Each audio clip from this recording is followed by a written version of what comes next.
Welcome to the Boots podcast. This episode, we hear from Captain Joe Smith about the upcoming games, his role as captain, his journey into football, and some inside information on his fellow teammates. Followed by Kev, chairman manager, around last week's games and his upcoming challenges facing Lordswood and Punjab. Up the Boots. Evening, Joe. Lovely to have you on the podcast this evening. How are you? I'm good, thank you. Thank you for having me. You're welcome. So you are the captain of the first team. Where did you start in your footballing career, and what led you to become a part of When in Town? So I started probably around the age of sort of 15, 16 at Dartford and Wellings sort of academies, doing a college program. Um, then bounced around the sort of Skeffel teams, Sussex area as well, with Horsham, Godalming, and then come back this way to Phoenix. Kevin approached me last year about coming and playing. Didn't come at the start of the year, sort of come halfway through. And then I think I played around 17 games for him. Changes to management sort of not pushed me out of the club, but changed the direction of where it was going and sort of how many minutes I'd get on the pitch. So I left, and then Kevin approached me at the start of the year and said, "Look, we're sort of pushing the club in a different direction, and would love to have you part of it." And I haven't changed my mind since. Were you offered the captain's badge straight away, or was that something you had to earn? It was a discussion that we'd had based on sort of being there from last year, knowing the club and knowing Kevin, and sort of knowing a few of the boys that were there. And then sort of throughout pre-season, it was something that was more earned, to be honest, or from my side, definitely more earned than just given to. Had to work hard for that, but something that take a lot of pride to have, to be honest, at the club. What is your main role? Do you see as being the captain of the team? To be honest, it's a lot about the social side of the football at the minute. Sort of trying to keep the squad as together as possible. So having someone that the players can liaise with on their side as much as it is on the management side. So someone that they can approach, someone they can talk to, text in the evening, give a phone call, grab after training. So I feel like I'm quite approachable as a player and a captain at the club. The boys do seem to talk to me quite a lot, and they are very open and honest with me with whether it be minutes on and off the pitch or any sort of equipment they need in the changing room. So I'm sort of normally the first face they come and grab for all of that sort of stuff. That must be quite a challenging role at the moment, seeing as the table position and the sticky run you've been on lately. It's quite demanding. It is.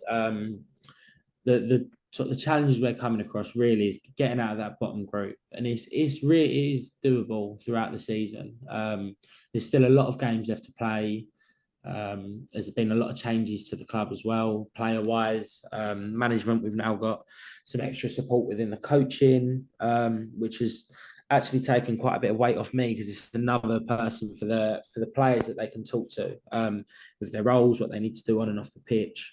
Is somebody else that they can talk to. But yeah, the games have been tough recently, and they're coming through thick and fast. Sort of Tuesday, Saturday, and then sort of rolling back through to the next week. So trying to find time to train and get together as a group has been difficult. But the boys are sticking together. There is a good group of lads there, and they are quite open with Kevin as well. I feel about how they're feeling and where they want to go, whether it stays at Welling or whether it goes higher above the league, and how he helps them get there is up to the manager.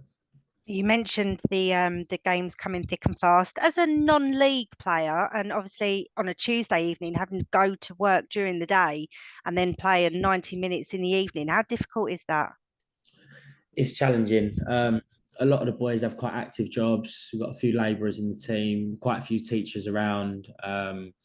So boys that are on their feet all day, and then obviously, yeah, it's a big ask to get lads to turn up to a game on a Tuesday night. I mean, the typical one would be deal on a Tuesday night away is always going to be a long one. Fortunately, we haven't got that this year. But there are away games that are going to be a bit of a journey, and getting there after work is a challenge. Trying to get the right nutrition throughout the day. It's not always the easiest thing when there's a bag of chocolate on the side. So it's tricky, but a lot of the boys do it, and they do it well, to be fair to them. Oh, I can imagine that is very difficult. I can't imagine having to go and play 90 minutes even on a Saturday, let alone after a full day's work. Yeah, no, So you talked about a few new additions. What are your opinions on them? How are they settling in? we've had quite a few new ones. I think sort of five within the last month. A lot of young additions to the side, which is good. They bring a lot of energy and a lot of positivity. They're through academies, so Chatham, Maidstone, and sort of the style of play they bring is different. They train 4 or 5 times a week, as well as come and train and play with us. So they're they're fit as a fiddle, to be fair, all of them. Um, and they are very energetic, but it's just trying to get around the new boys around the old group as much as possible. Trying to get them to liaise, things like being in the changing room together. For some boys at sort of 17, 18 years old, it can be quite intimidating coming into a men's changing room, but all of the boys are welcoming, to be fair. They're all really good. So the young lads have fit in well. And sort of only sort of going to get upwards really with them. They're only going to get better the more they're around it and the more they're involved. Do you do anything to team bonding, nights out or meals or anything We to haven't had we had a team meal at the start of the year, just an evening out at the pub, all getting to know each other. And a lot of the boys did sort of from training throughout pre-season, but once Kev sort of chose the squad that he wanted to work with, we arranged just to go out for a few drinks and sort of all have a chat and sit down. We are we are due a team night out soon. It's been hard around Christmas. Some of the boys have got toddlers and things like that, and family. So Christmas is always a difficult time. I know a lot of teams do manage to squeeze something in, but having sort of the games around that week before Christmas, it's tough to try and get the lads, especially who travel, to stay sort of within a local area, or everyone travels up to town, which will end up just a nightmare trying to get home from. Oh, I can imagine. For the Um, new boys starting, they have like initiations in the changing room. So normally it's a song or a dog noise and a dog impression or an animal impression they've got to choose on the spot. So they're sort of thrown in the deep end with that in front of a 15-man squad and management as well. love that. Next one, you're going to have to get them to do it on video so that we can post it on our socials. Definitely, I'm sure that can be arranged. Definitely. Uh, so in the team, I'm going to ask you a few personal questions. Okay. Who do you think is the funniest? The funniest. It's tough. We have, as I said, we have the initiations. A few boys have come and told jokes. We haven't had many good jokes yet coming from the changing room. The one who winds everyone up, we just sort of seem to laugh at, is Ranko in goal. It's constantly just trying to wind someone up about something, whether it's throwing tape across the changing room and then acting like he'd never seen anything to do with it. We go out to line up ready for the game. Everyone's sort of in the zone and ready, lined up. And Ranko's turning around to the ref going, "Can you pick that up behind me?" And then when there's nothing there, just laughing at him. So he's probably the most immature one, but yeah, he's probably the funniest one sitting in there. And who's the laziest? The laziest, a tough one. We've got Marcus is always last out to warm up, always in with cider physio, getting a rub down before the game. Last to come out, sort of stretching by himself while everyone else is started. But yeah, I reckon Marcus is probably up there for the laziest one. And what about if you had to go away to Deal, for example, and got a hotel for the evening? Who would you not want to share a room with and why? Um, it would probably be Ranko again, to be honest. I don't think I'd want to share a room with him. He's a popular lad. I wouldn't trust him at all. I would. I think he's the oldest on the side and probably the most immature. So I'd come back. I wouldn't have any pillows. I wouldn't have a duvet. My clothes would be out of the window probably. He's he's probably the liability of the group. Bless him. Fabulous. Oh, last question for you. What's Kev like as a manager? Kevin. Where do I start with Kevin? Kevin's lovely. Kevin is approachable. I talk to him most days throughout the week. He's very honest and open with me as a player before he's with me as a captain. He does talk to the boys as much as he can. We know he's very busy, but he's. I'd say compared to a lot of managers I've seen at this level, Kevin's got a much friendlier approach about him. There's a lot of managers that will happily coat a few players in the changing room. And Kevin will do it, and he'll let people know when they're wrong and when they've made a mistake. But also at the same time, he's quite happy to take responsibility if he's made a mistake as well. So I think he's aware it sort of goes both ways. Not every player decision's right, but at the same time, not every management decision is right as well. So he's very approachable. He's quite relaxed. He's quite calm. Yeah, he's good. He's good. He does a lot for the club. He's manager. He's secretary. Does the accounts. Obviously liaises with you every week to get the podcast out. He sorts out the squad. He helps the 23s. He runs the youth teams. He's put himself in a full-time role while still trying to have a full-time job and a family. So Wow. sometimes you take your hat off to him and go, you know what, you've got a lot on your plate. Definitely. Wow. Okay. Just quickly before we finish, Punjab and Lordswood coming up this week. What are your thoughts on that, and how important are 3 points from those games? Two big games, definitely. Punjab away is always a tough game. We went there last year, and the football they play is normally quite direct. I don't think they had to change that at all this year. Same manager, same players, really. A couple of new additions. So that'll be a tough game. Windy night down in Gravesend on a Tuesday. It's always going to be a tough one. I'm sure they'll be well up for it. They've had a game recently against Maidstone where they didn't do too bad in the Kent Cup. So yeah, they'll be keen. And the same with Lordswood. We went to Lordswood the other week, and it was a tough result to take. But I feel like the boys now know sort of what they're up against. Every game in this league is going to be tough, and every game for us going forwards, the cup final, we're in the relegation zone, and getting out of it, I guess, is the fun part now. We've got to make the most of it and prove that we can stick together to get through it. So these games, we need to be going there and coming home with something. We can't leave there with no points. Definitely. Okay. Well, good luck for those games. Thank you so Thank you much. for your time this evening, and Thank we'll you speak for to you having me. again soon. Speak to you soon. Thank you. Thanks. Bye.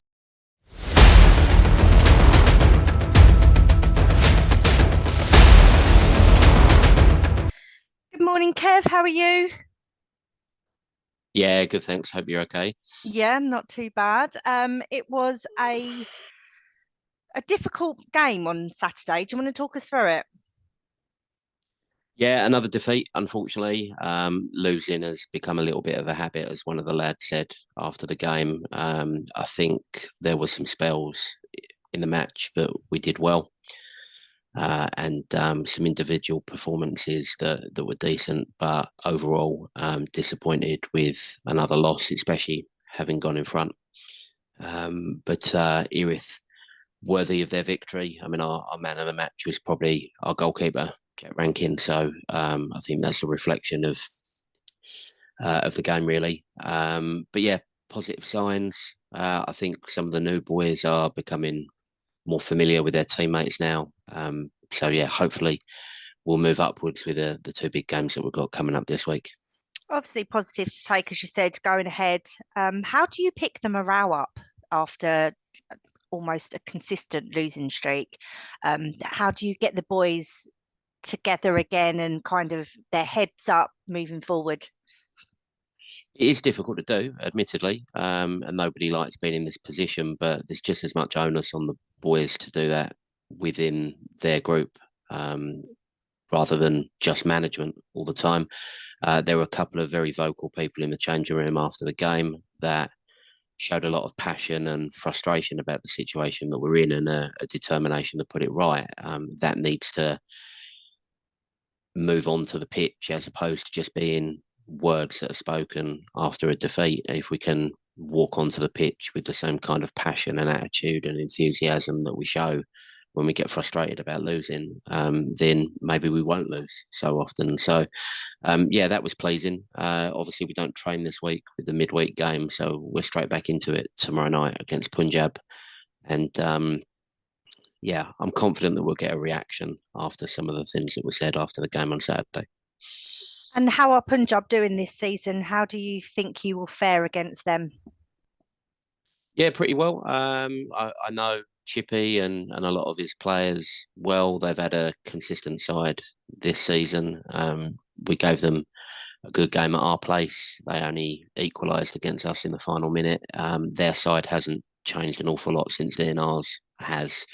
But, it's a game that I think if we go into with the right mentality and we attack them from the off, which is what we'll aim to do, it's a game that we will be looking to get something from. And I think we're capable of doing that if we perform to our level. And you mentioned about a few of the new boys. Obviously, January transfer window has just finished. Obviously, this is non-league. We don't necessarily follow the same rules. So for those that don't know about the transfers in non-league, can you talk us through it and whether or not we're likely to see any more signings for Welling? Yeah, look, I'm always open-minded. I get inquiries every day, and 99% of them are not inquiries that lead to anything. But there's no shortage of players that move around at step 4 and step 5. So we're always looking. I think the additions that we've brought in the last couple of weeks have added a bit of quality and positive atmosphere. You mentioned earlier about when you're on a bad run. Well, some of the boys that are in the changing room now have only just arrived, so that excuse doesn't really apply. But yeah, if somebody becomes available, we'll certainly have a conversation with them. I'm happy in general with what we've got at the moment, but always got to keep half an eye out. Yeah. So it doesn't work in the same way as we see on the television. There's no cut-off date in terms of who you can sign and who you can't. No, it'd be nice to be at that level one day, but no, for the moment, there is a deadline at some point across the FA system in general. I think it's either end of February or middle of March, to save everybody getting a load of ringers in on the final day of the season. But essentially, we can sign anybody we want for at least the next 4 weeks. So, as I say, they're always keeping our eyes peeled. We're not particularly targeting anything urgent at the moment, but if somebody becomes available, we'll speak with them. Yeah.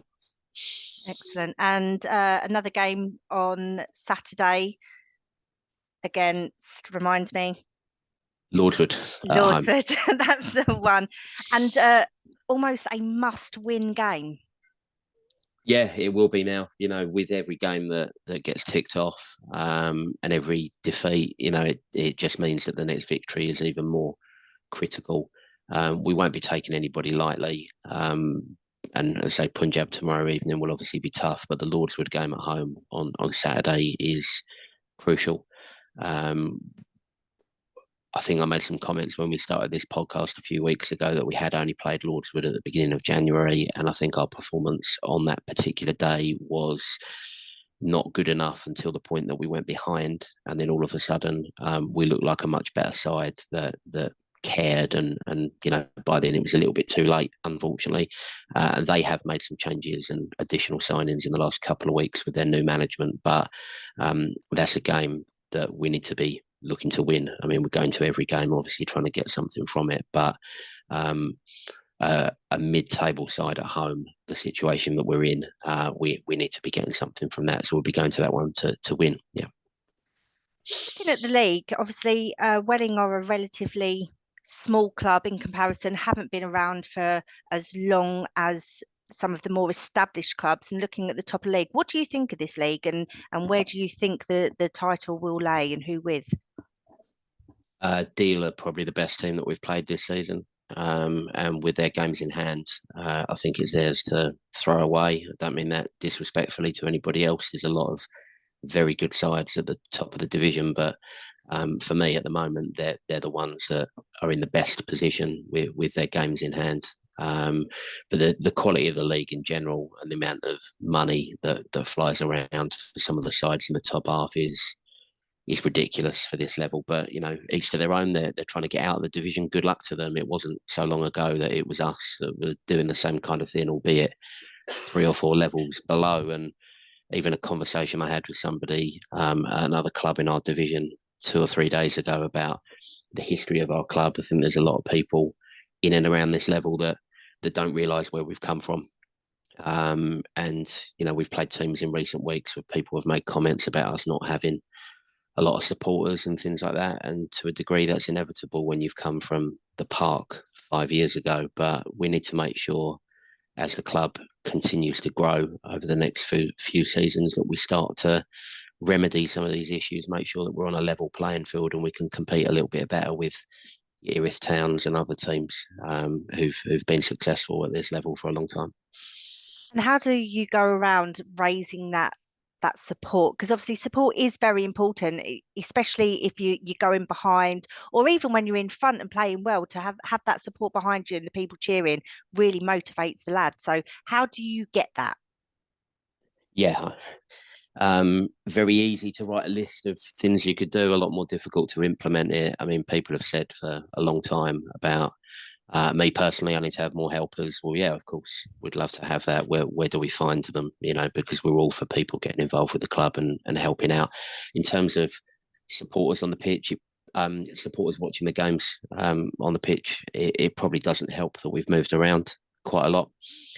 We have got 4 or 5 people that are regular attenders to the games, as well as parents and all your other local people that will come down. And I think our attendances are generally on a par with some of the other sides in the bottom half. The only other thing that we can really do to increase the support is win more games and play good football. And inevitably, people will be more inclined to come and watch if you're successful. So at the moment, the focus needs to be on winning as many matches as we can between now and the end of the season and getting up the table. And then we'll have a look at that supporter issue and the whole network of the club from top to bottom when the season is done.